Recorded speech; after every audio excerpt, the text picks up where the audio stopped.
Hello everyone, welcome to texture cam. आज हम लोग बात करने जा रहे हैं निश्चय बैच के सॉलिड स्टेट लेक्चर 2 के बारे में। लेक्चर 1 में हम लोगों ने पढ़ लिया था कि नंबर ऑफ इफेक्टिव एटम्स कितने होते हैं, टाइप्स ऑफ क्रिस्टलाइन और अमॉर्फस सॉलिड कैसे होते हैं, और क्रिस्टलाइन सॉलिड में मॉलिक्यूलर सॉलिड्स कैसे होते हैं, नेटवर्क सॉलिड कैसे होते हैं, या फिर हाइड्रोजन बॉन्डेड सॉलिड कैसे होते हैं। ठीक है, तो आज उसी सीरीज में लेक्चर को आगे बढ़ाते हैं। अब लेक्चर्स की फ्रीक्वेंसी थोड़ी सी ज़्यादा कर देंगे यार, मैं थोड़ा सा बिजी था अभी।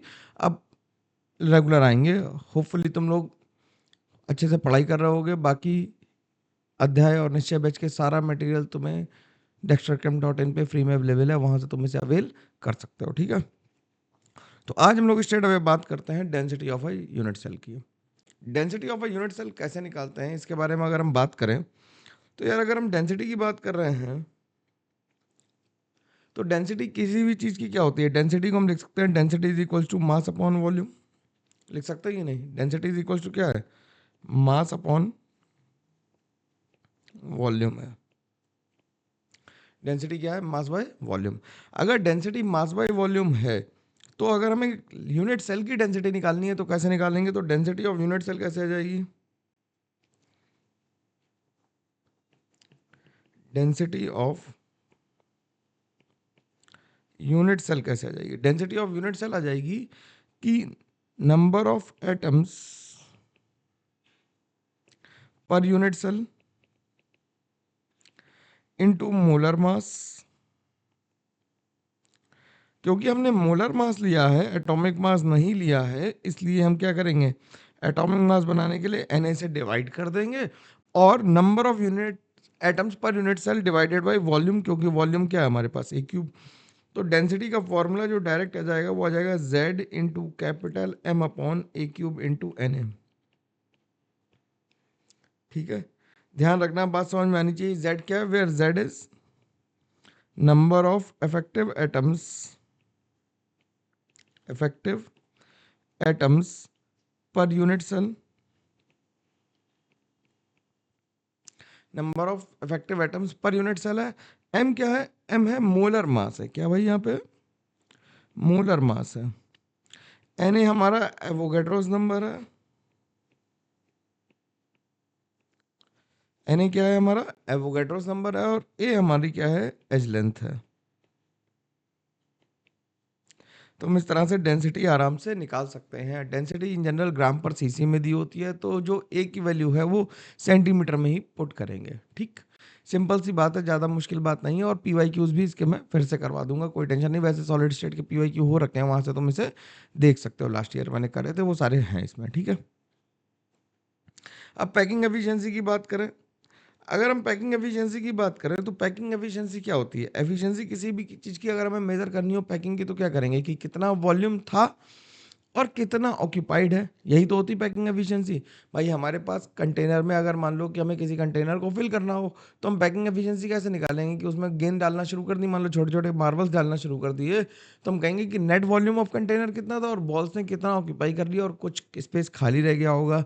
जो स्पेस खाली रह गया होगा उसे हम कहेंगे वॉइड्स, और जो पैक हो गया उसे कहेंगे पैकिंग एफिशिएंसी। ठीक है, तो packing efficiency is represented by, it is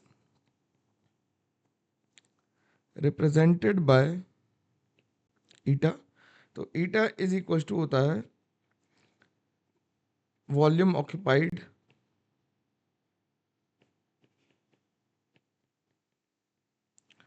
divided by total volume available.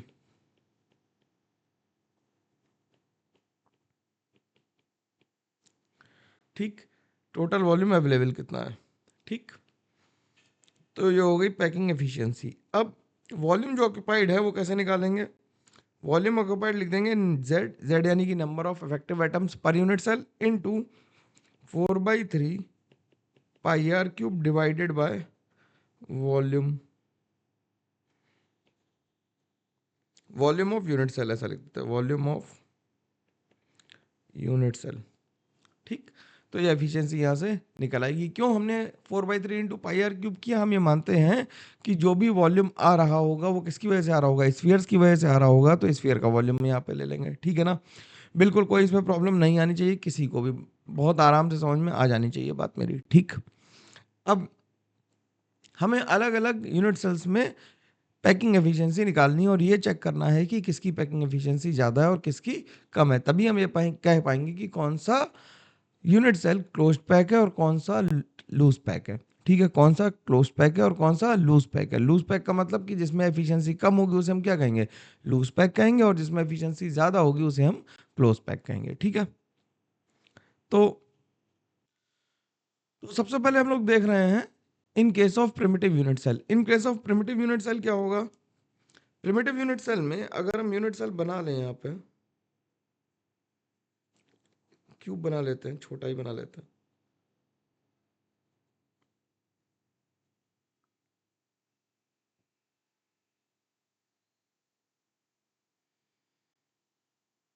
तो ये क्यूब बना लिया प्रिमिटिव यूनिट सेल में। प्रिमिटिव यूनिट सेल में जो एटम्स हैं वो कहाँ पे हैं, कॉर्नर्स पे हैं।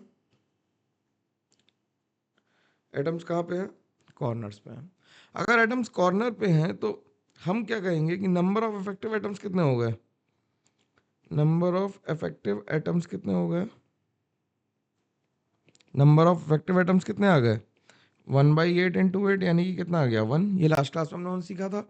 और अगर इसकी एज लेंथ हम इसे आर और आर मान लें तो ए इक्वल्स टू किसके बराबर हो जाएगा, 2r के बराबर हो जाएगा। तो packing efficiency will be equals to 1 into 4/3 pi R cube divided by A cube की वैल्यू हम कितनी रख दें, 2r का होल क्यूब। जब इसे 2r का होल क्यूब रखोगे तो ये आ जाएगी 0.52। ठीक, तो अगर हम परसेंटेज निकालें, परसेंटेज पैकिंग एफिशिएंसी निकालते, percentage of packing efficiency, percentage packing कितनी हो जाएगी, 52% के अप्रॉक्स आ जाएगी ये। ठीक, कितनी आ जाएगी, 52% के अप्रॉक्स आ जाएगी। तो इसमें इसका मतलब क्या है कि 48% स्पेस जो है वो कैसा है, वाइड स्पेस है, खाली जगह है, वो हमें भरनी पड़ेगी, उसके लिए अलग से तरीके देखेंगे। ठीक, अब इन केस ऑफ एफसीसी लेटेस्ट देख लेते हैं यूनिट। अगर एफसीसी यूनिट सेल है तो एफसीसी यूनिट सेल के लिए भी एक हम लोग क्यूब बना लेते हैं फटाफट। देखो भाई, क्यूब अगर तुम्हें ढंग से बनाना आ गया तो जिंदगी वैसे भी आसान हो जाएगी काफ़ी हद तक। तो एफसीसी में हमने क्या बना लिया, क्यूब बना लिया। एफसीसी में क्यूब बनाया और एटम्स कहाँ कहाँ थे, एटम्स थे कॉर्नर पे, एटम्स कहाँ थे, कॉर्नर्स पे थे, और फेस सेंटर पे था। एटम्स कहाँ थे, कॉर्नर पे थे और फेस सेंटर पे थे। तो ये जो डिस्टेंस है ये कितनी होती है, ये होती है √2a इज इक्वल टू हो गया 4r। तो a की वैल्यू आ गई 2√2r। और नंबर ऑफ इफेक्टिव एटम्स कितने आ गए, number of effective atoms FCC में कितने होते हैं, नंबर ऑफ इफेक्टिव एटम्स होते हैं कितने, 1/8 इंटू 8 प्लस 1/2 इंटू 6। तो कितने होते हैं, ये हो गए 1+3 यानी कि 4 एटम्स हो गए। तो सीधे परसेंटेज ही लिख दें, तो परसेंटेज पैकिंग एफिशिएंसी कितनी आ जाएगी, percentage packing efficiency number of atoms हो गए 4 into 4/3 pi R cube divided by A cube की जगह क्या लिख दें, 2√2r का होल क्यूब इंटू 100। तो देखो आर क्यूब से आर क्यूब तो कट ही जाना, सब कुछ कट पिट जाएगा और जो आंसर आएगा वो आ जाएगा 74%।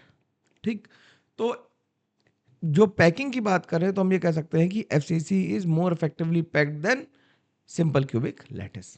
एफसीसी को ही हम लोग सीसीपी भी कहते हैं, लिख देता है यहाँ पे कि FCC is also known as CCP, FCC is also known as CCP, FCC is also known as CCP. CCP का मतलब है क्यूबिक क्लोज पैक, सीसीपी का मतलब है क्यूबिक क्लोज पैकिंग। अब बीसीसी यूनिट सेल ले लेते हैं। बीसीसी का मतलब क्या हो गया, body centre cubic unit cell. तो इसमें भी हम लोग क्या बनाएंगे, एक आराम से देखो यार, क्योंकि नया चैप्टर अगर पढ़ा नहीं रखा तुमने पहले से तो फिर ये परेशानी कर सकता है उत्पन्न, इसलिए ध्यान से देख लो इसे। बीसीसी में हम क्या बनाएंगे, पहले क्यूब बना लेते हैं हम लोग।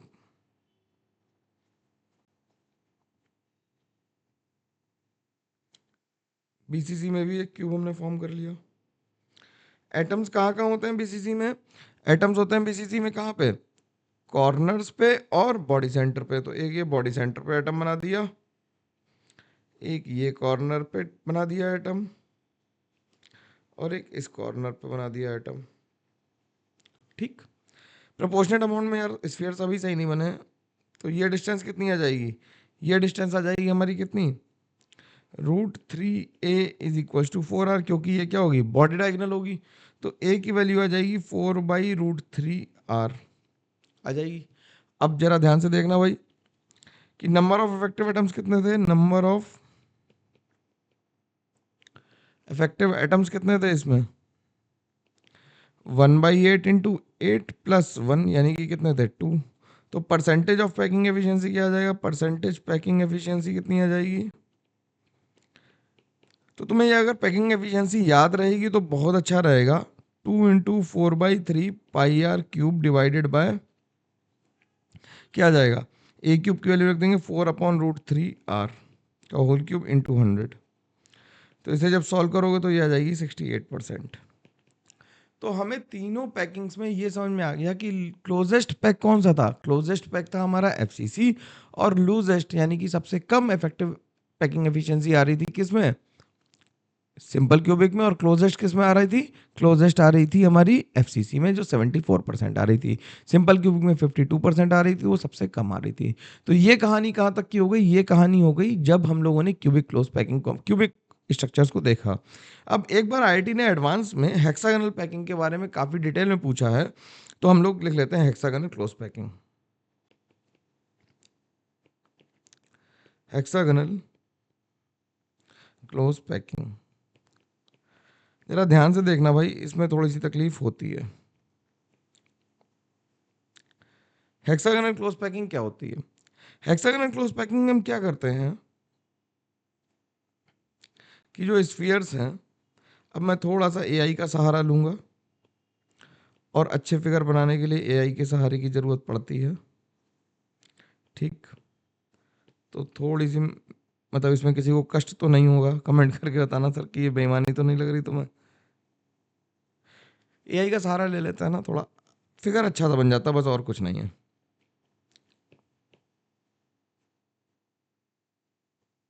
ठीक, तो मैंने ये हेक्सागोनल क्लोज पैकिंग बनाई।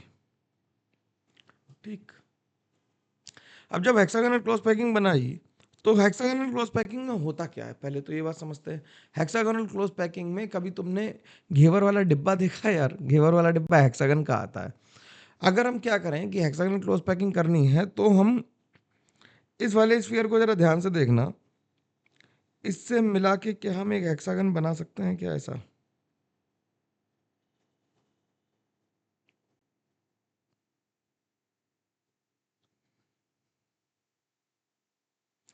तो ये एक हेक्सागन बनता हुआ दिख रहा, इसमें ये पहली लेयर है जिसे हम ए लेयर कहते हैं, जिसे हम क्या कहते हैं, ए लेयर कहते हैं, और ये हेक्सागन बन गई। दूसरी लेयर जो है वो 3 स्फीयर्स हैं, और 3 स्फीयर्स है कहाँ पे, वो 3 स्फीयर्स नीचे हैं। कैसे मैं बनाता हूँ, यहाँ पे रखे हैं, ये दूसरी लेयर रख रहा हूँ, ठीक है ना, ये दूसरी लेयर रख रहा हूँ। ठीक, और इनके जो 3 एटम्स लगाने हैं वो ये लगा लिए हम लोगों ने।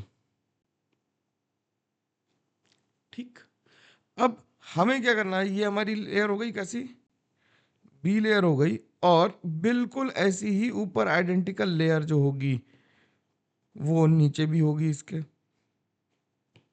जिसे हम फिर से ए लेयर कहेंगे। क्या कहेंगे, ए लेयर कहेंगे। तो ये ऑल इन ऑल क्या बन गया, हेक्सागोनल क्लोज पैकिंग बन गई। अब हेक्सागोनल क्लोज पैकिंग में पहले हम लोग निकाल लेते हैं नंबर ऑफ इफेक्टिव एटम्स। क्या निकालते हैं, number of effective atoms. Number of effective atom, क्योंकि भाई हमें अगर क्लोज पैकिंग में एफिशिएंसी निकालनी है तो हमें क्या चाहिए होगा, नंबर ऑफ इफेक्टिव एटम्स चाहिए होंगे। तो नंबर ऑफ इफेक्टिव एटम्स निकालेंगे कैसे, number of effective atoms will be equal to, कैसे निकालेंगे देखो, इसमें हेक्सागन को अगर हम थोड़ा सा एक्स्ट्रापोलेट कर दें, तो एक एज या एक कॉर्नर कितने क्यूब्स, कितने हेक्सागन से जुड़ा होगा, देखना जरा भाई ध्यान से, ऐसे ही बनेगा ये। तो एक हेक्सागन का एक कॉर्नर कितने से जुड़ा हुआ है, 3 हेक्सागन से जुड़ा हुआ है, बोलो ध्यान से, देख लो ध्यान से, मैं बना दूं पूरा। चलो देखो जरा कि अगर मैं इसे एक्स्ट्रापोलेट कर देता हूँ, ध्यान से देखते रहना भाई।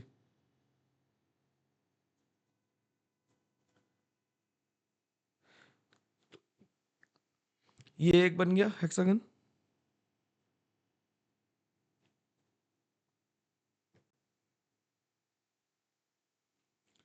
एक ये बन गया। तो ये अपनी लेयर में ये एटम, इस वाले एटम को ध्यान से देखो, ये कितनों से जुड़ा हुआ है, ये 3 से जुड़ा हुआ है।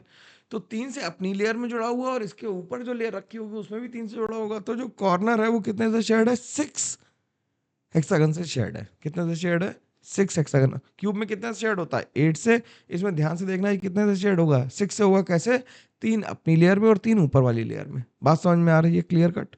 तो ये हो गए कितने, 1/6 इंटू, अब कॉर्नर है कितने काउंट करना, 1 2 3 4 5 6 इसमें है और 6 ही नीचे होंगे, 7 8 9 10 11 12। तो 12 हो गए टोटल, प्लस ये जो फेस सेंटर वाला एटम है, ये वाला जो सेंटर पे होगा, ये वाला एटम, ये कितने से शेड होगा, जो फेस सेंटर होगा वो कितना शेड होगा, 2 से ही होगा, क्योंकि भाई कैप लगाओगे ऊपर रखोगे जब हेक्सागन के तो क्या होंगे, 2 ही आएंगे। तो 1/2 इंटू 2 प्लस ये 3 एटम जो है वो बीच में रखे हुए हैं तो 3।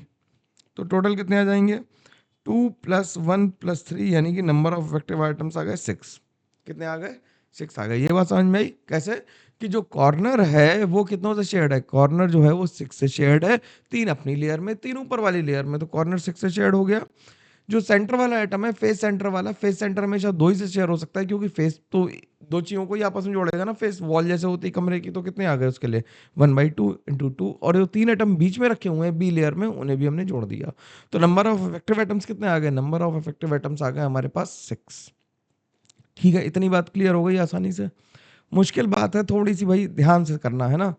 अब हमें निकालना क्या है, हमें निकालनी है क्या, हमें निकालनी है अपनी पैकिंग एफिशिएंसी। अब पैकिंग एफिशिएंसी निकालनी है तो जरा ध्यान से देखना कि हमें पैकिंग एफिशिएंसी के लिए अगर हमें ईटा लिखना पड़े तो हम लिखेंगे 6 इंटू 4/3 πr³ डिवाइडेड बाय, अब ए क्यूब नहीं लिख सकते, हमें वॉल्यूम ऑफ हेक्सागन लिखना पड़ेगा, volume of hexagonal unit cell. तो हमारी सारी कला किसमें लगेगी, अब सारी दिमाग लग जाएगा किसमें, volume of hexagonal unit cell को निकालने में। ठीक है, तो volume of hexagonal unit cell कैसे निकालेंगे, इसके लिए मैं क्या करता हूँ, इस पूरे फिगर को उठा के नेक्स्ट पेज पे ले चले, थोड़ी मदद हो जाएगी यार, मैं थोड़ा सा एआई का सहारा ले रहा हूँ, है ना। तो यहाँ पे ले चलते हैं इसे, ठीक है। और बाकी जो एक्स्ट्रा चीज़ें हैं उन्हें इरेज कर देता हूँ।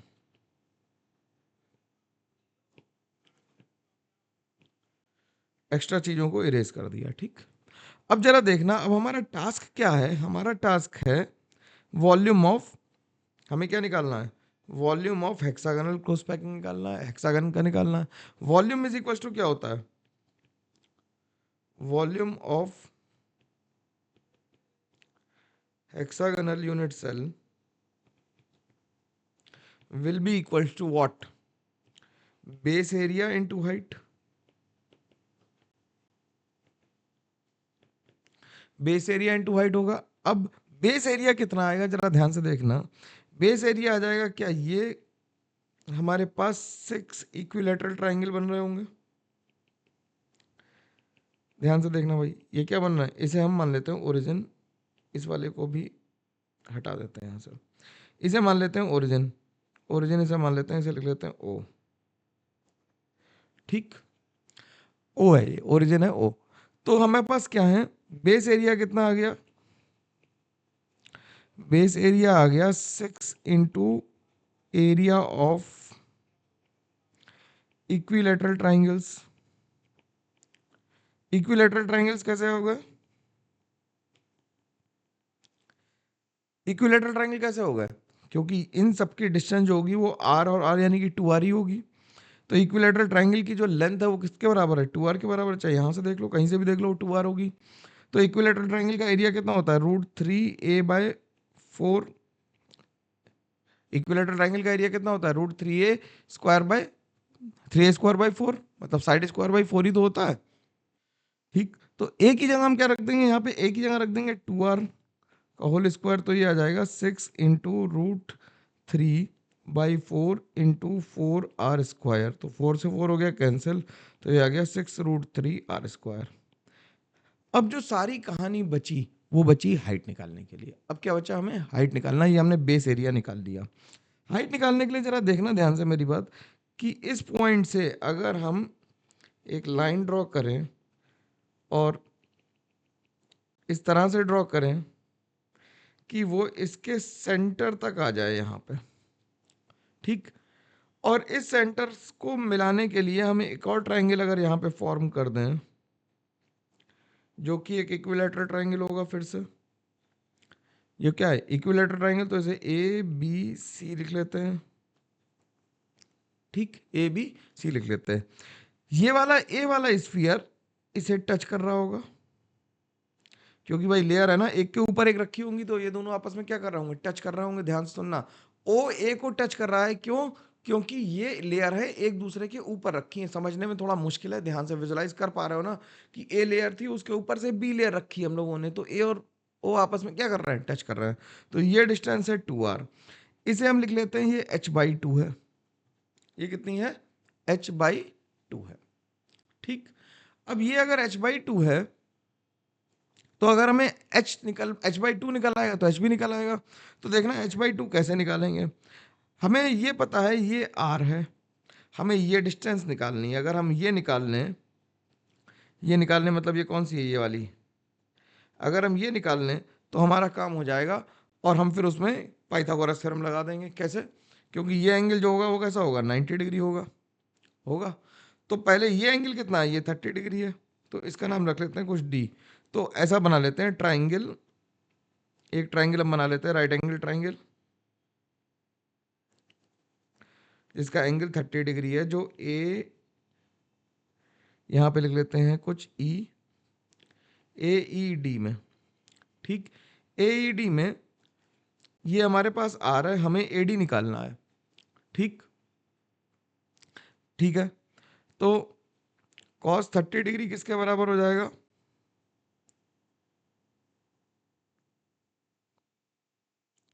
cos 30 डिग्री किसके बराबर हो जाएगा, cos 30 डिग्री के बराबर हो जाएगा R/AD के बराबर। तो AD किसके बराबर आ जाएगा, AD आ जाएगा R sec 30 डिग्री। इतना बात तो क्लियर है। और R sec 30 डिग्री हो गया, R इंटू कॉस 30 होता है √3/2, तो ये हो गया 2/√3 के बराबर।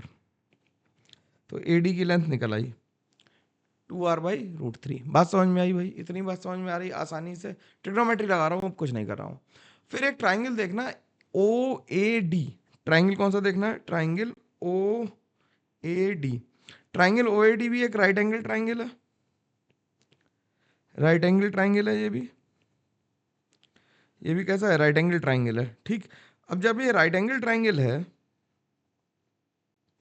तो हम क्या कह सकते हैं कि जो इसका बेस है वो क्या हो जाएगा, AD हो जाएगा, हाइपोटेनस AR हो जाएगी, AOA हो जाएगी, तो AO का whole square is equal to हो जाएगा AD का होल स्क्वायर प्लस जो OD का होल स्क्वायर। तो OA कितना है, 2r का whole square is equal to हो जाएगा 2r/√3 का होल स्क्वायर इंटू OD है h/2 का होल स्क्वायर। ठीक, तो ये हो जाएगा 4r² माइनस कितना हो गया, ये 4r/3 इज इक्वल टू हो गया h, इसे लिख देते हैं h/2। ठीक, तो ये हो गया कितना, 8r²/3 का under root is equal to h/2। तो ये आ गया कितना, 8 में से 2 बाहर आ गया, तो 2√2 ऐसा लिखते हैं, 2 √2/3 इज इक्वल टू h/2। तो h की वैल्यू आ गई 4, एक r छूट गया, 4r √2/3। तो ये एच आ गया। अब हमें क्या निकालना था, देखो इतना सब तो कर लिया हम लोगों ने, अब हमें क्या निकालना था, वॉल्यूम निकालना था। तो वॉल्यूम कितना आ जाएगा, वॉल्यूम आ गया कितना, वॉल्यूम आ गया हमारे पास, बेस एरिया कितना आया था, बेस एरिया आया था 6√3 इंटू आर स्क्वायर इंटू ये आ गया 4r इंटू √2/√3। तो √3 से √3 कैंसिल हो गया, तो ये आ गया 24√2r³। तो एफिशिएंसी कितनी आ जाएगी, एफिशिएंसी आ जाएगी 6 × 4/3 πr³ डिवाइडेड बाय 24√2r³। तो इसे जब सॉल्व करोगे इंटू 100 कर देते हैं यहाँ पे परसेंटेज एफिशिएंसी लिखने के लिए। भाई देखो वॉल्यूम निकालना ज़्यादा ढंग से आना चाहिए, दोबारा से पीछे जाके एक बार और देख लेना। तो ये आ जाएगा 74। तो एससीपी में भी इफेक्टिव एटम्स कितने थे, एससीपी में इफेक्टिव एटम्स थे 6, और जो वॉल्यूम आया वो आया 24√2r³। एच की वैल्यू आ गई 4r/√2/3। इससे भी सवाल बन जाते हैं। और जो एफिशिएंसी आई वो आई हमारी 74%। तो एफसीसी और एससीपी में एफिशिएंसी हमारी सेम आ गई है। इतनी बात समझ में आ गई कि एफसीसी और एससीपी में हमारी क्या हुई है, पैकिंग एफिशिएंसी सेम आ गई है। जिन लोगों ने कभी सॉलिड स्टेट नहीं पढ़ा उन्हें आई होप समझने में थोड़ी सी दिक्कत होगी, लेकिन अगर एक दो बार तुम इसकी ज्योमेट्री घर पे बना के देखोगे, अगर लेमन है तुम्हारे पास घर में, तो लेमनेड नहीं बनाना है उसका, उससे सॉलिड स्टेट समझनी है, लेमन से समझ में आ जाएगी, लेयर बना के देखोगे तो पता लग जाएगा। ठीक है, तो इससे हम लोगों ने पैकिंग एफिशिएंसी निकाल ली जो हमारे इंपॉर्टेंट क्रिस्टल्स है उनकी। अब बात करते हैं कि क्लोज पैकिंग करते कैसे हैं। क्लोज पैकिंग करने के कई तरीके हैं, एक एक करके सबको पढ़ते हैं। और क्लोज पैकिंग में सबसे पहला है कि 1D क्लोज पैकिंग। अब 1D शब्द बोलते ही दिमाग में हलचल होती है कि सर वन डायमेंशनल होगा कैसा। वन डायमेंशनल का मतलब है एटम ऑफ जीरो थिकनेस, जिसमें हम एक लाइन में एटम को रखेंगे जिसकी लाइन की थिकनेस क्या होगी, ऑलमोस्ट ऑलमोस्ट जीरो होगी। तो इस तरह से एटम्स को रखेंगे, तो इनके बीच में अगर हम किसी भी एटम को देखेंगे तो वो कितने एटम से कनेक्टेड होगा, दो एटम से कनेक्टेड है, कनेक्टेड विद टू एटम्स। तो जो कोई भी एटम कितने एटम से, नियरेस्ट एटम से कनेक्टेड है, उसे हम कहते हैं कोऑर्डिनेशन नंबर। तो इन case of 1D close packing, in case of 1D close packing, in case of 1D close packing, the coordination number is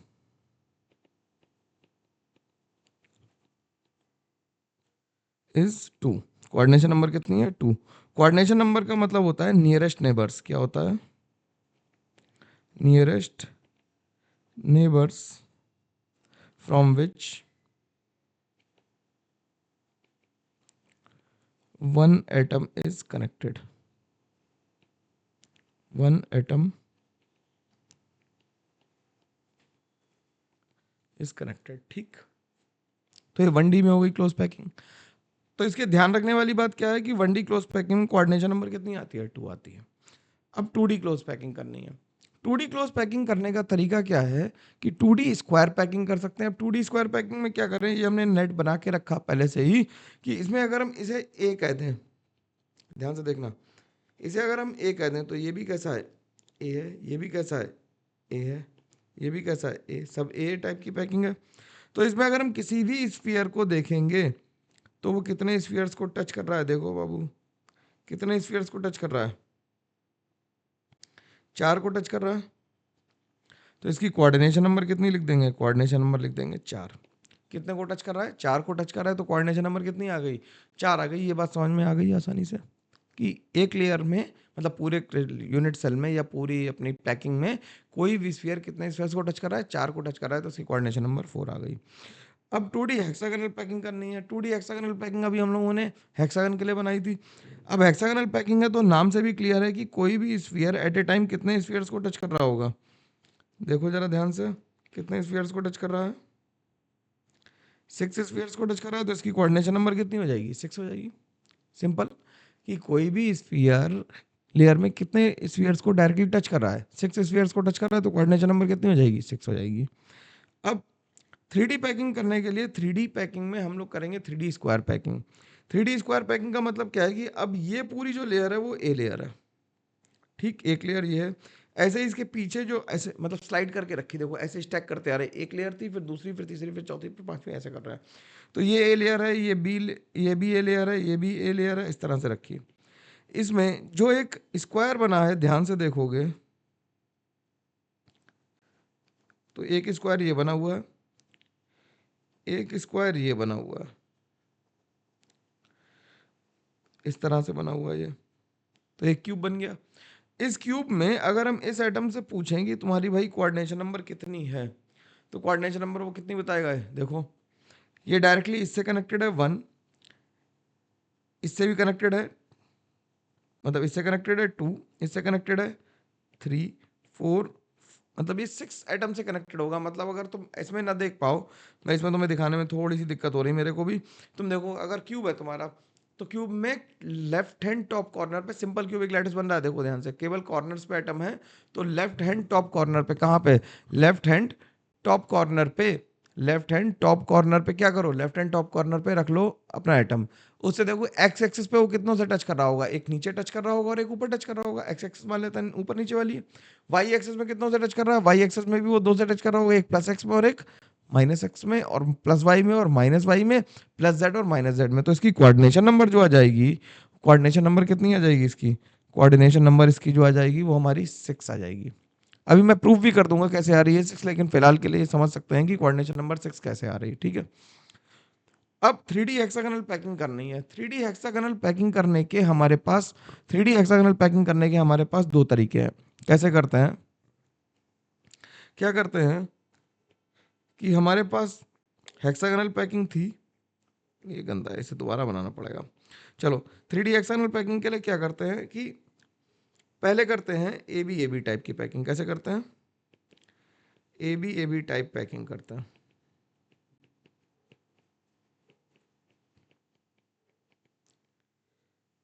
A B type packing से HCP lattice बनते हैं, HCP लैटिस आर फॉर्म्ड।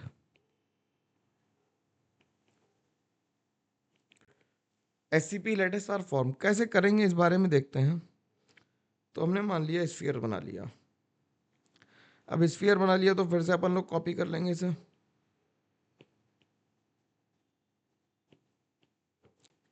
जरा ध्यान से देखोगे तो मेरी बात बहुत आसानी से समझ में आ जाएगी।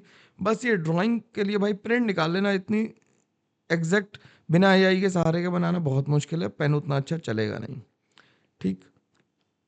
इसकी लेयर ले ली। अब हमने क्या किया था, इसे लेयर को कहाँ लगाया था, वो 2D में 3D में करने के लिए इसके नीचे लगा दिया था। तो ये अभी हम ए लेयर बना रहे हैं, ध्यान रखना। ये हम क्या बना रहे हैं अभी, अभी हम लोग ये ए लेयर बना रहे हैं और एटम्स को थोड़ा सा डिस्प्लेस करके रख रहा है, ठीक।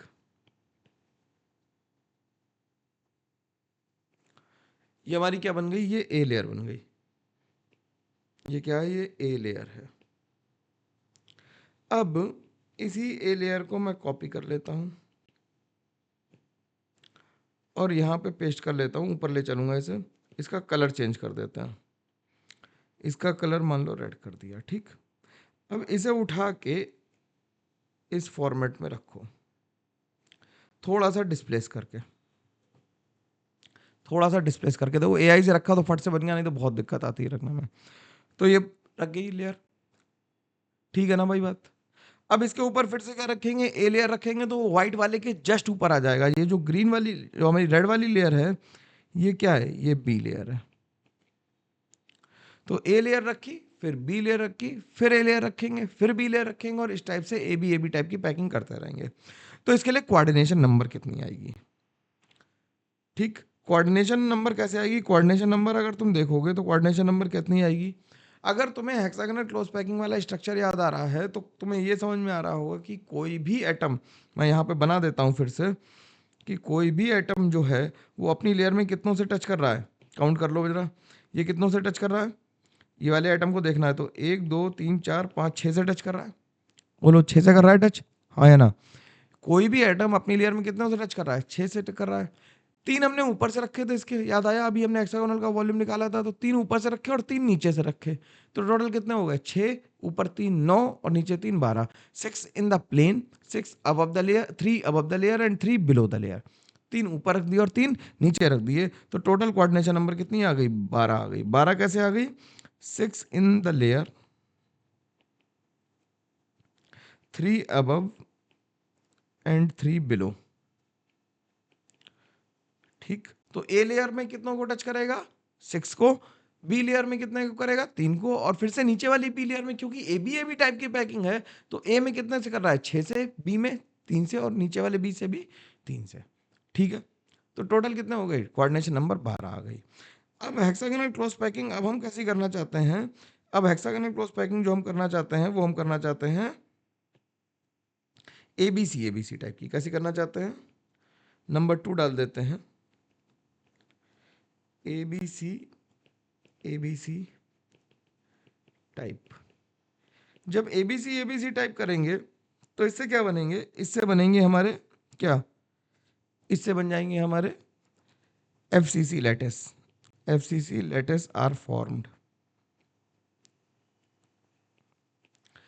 एफसीसी लैटिस आर फॉर्म बनाएंगे कैसे इसे? तो मैं इसे थोड़ा सा डिस्प्लेस करके रख लेता हूँ, जिससे मेरे को कॉपी करने में आसानी रहे। यहाँ पे पेस्ट कर लिया इसे, और इसका कलर चेंज कर देते हैं, इसे बी लेयर बना लेते हैं। बी लेयर को कहाँ पे रखा था? यहाँ रखा था। तो व्हाइट वाली क्या हो गई हमारी? व्हाइट वाली ए लेयर हो गई। ब्लू वाली क्या हो गई? बी लेयर हो गई। अब एक और लेयर की जरूरत है जो सी लेयर है। हमने क्या किया, जो पहले ए लेयर थी, अगर तुम ध्यान से देखोगे तो इसे हटा दें, अगर फिर से समझते हैं कि अगर जो हमारी ए लेयर थी उसके बीच में क्या थे? उसके बीच में जो वाइड स्पेसेस थे, ये वाले स्पेसेस, इन स्पेसेस को भरने के लिए हमने क्या किया? बी लेयर रख दी। ठीक, हमने क्या किया कि ए लेयर के स्पेसेस को, ये वाले स्पेस बताए थे, इन वाले स्पेसेस को फिल करने के लिए हमने क्या रख दी? बी लेयर रख दी। लेकिन अगर तुम ध्यान से देखोगे तो तुम्हें यह पता लगेगा कि कुछ स्पेसेस अभी भी खाली हैं। अगर मैं उन खाली स्पेसेस की बात करूं तो जैसे ये, जैसे ये, जैसे जैसे ये स्पेसेस खाली दिख रहे हैं भाई। फिर इधर आ जाओगे, ये ये और ये। फिर इधर से देखोगे तो कौन से स्पेसेस खाली दिख रहे हैं? नीचे ऐसे दिख रहे हैं स्पेसेस खाली। तो पहले हमने कौन से फिल करे थे? पहले हमने ये ग्रीन वाले फिल करे थे। कौन से? ये ये ये ये ये ये ये ये ये ये ग्रीन वाले फिल किए थे। अब हम कौन से फिल करना चाहते हैं? अब हम फिल करना चाहते हैं पिंक वाले स्पेसेस। पिंक वाले स्पेसेस में अभी भी खाली जगह है। उन स्पेसेस को फिल करने के लिए हमने फिर से एक नेक्स्ट ले लिया, और इसका कलर इस बार येलो कर लेते हैं, और इसे उठा के इनके ऊपर रख देते हैं। ध्यान से देखना किसके ऊपर रख रहा हूं मैं चाहता तो यहां पे भी रख सकता था। देखो, मैं चाहता तो यहां पे रख देता, तब तो ग्रीन वाले फिल होते। यहां रखता तो कोई फिल नहीं होते, फिर से ए लेयर आ जाती। ध्यान से देखो भाई, समझ में आना चाहिए।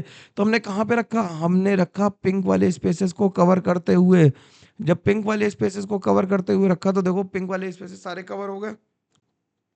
पिंक वाले स्पेसेस सारे कवर हो गए, तो ये क्या बन गया? ये बन गया हमारा, ये थी बी लेयर, ये थी हमारी सी लेयर, और ये थी हमारी ए लेयर। तो ये एबीसी टाइप की पैकिंग बन गई। कैसी बन गई? एबीसी टाइप की पैकिंग बन गई। और इससे क्या बना था? एफसीसी बना था। और इसके एफसीसी के लिए कोऑर्डिनेशन नंबर कितनी आ जाएगी? 12 आ जाएगी। इस बात को हम प्रूव कर देते हैं। ठीक, ठीक है। तो अब क्लोज पैकिंग में ए टाइप की पैकिंग होगी तो कोऑर्डिनेशन नंबर 6 आएगी। यहां से शुरू करते हैं, और इसे प्रूव करने के लिए मेरे पास एक सिंपल सा तरीका है कि मैं इतना ही करेंगे अभी, लेकिन ध्यान से करेंगे कोऑर्डिनेशन नंबर, और अच्छे से समझ लो। तरीका क्या है कि हम लोग एक बड़ा सा क्यूब बना लेते हैं। एक बड़ा सा क्यूब बना लिया। ठीक, अच्छा नहीं बना, क्यूब बनना चाहिए, अप्रोक्सीमेट सेम लेंथ और हाइट का। ठीक, ये एक स्क्वायर बन गया। इसी स्क्वायर को कॉपी कर लेते हैं, बिल्कुल हम लोग साइज को ना चेंज करते हुए। ठीक, इसे हमने कॉपी कर लिया और इसे यहां पे रख दिया। ठीक, थोड़ा और सरका लेते हैं। ठीक, क्यूब बना रहे हैं पहले, तो आराम से पहले क्यूब बना लो ध्यान से। ठीक, तो एफसीसी में कोऑर्डिनेशन नंबर 6 कैसे होती है, 12 कैसे होती है, ये हम लोग समझने की कोशिश कर रहे हैं। ठीक, तो अब मैं क्या कर रहा हूँ, क्यूबिक लैटिस बना रहा हूँ, 8 क्यूब एक में ही बना रहा हूँ, ध्यान से देखना भाई।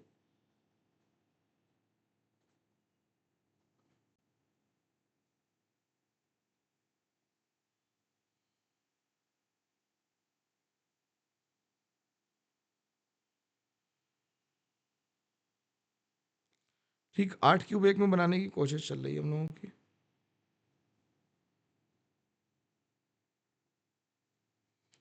तो 8 क्यूब में बनाता हूँ।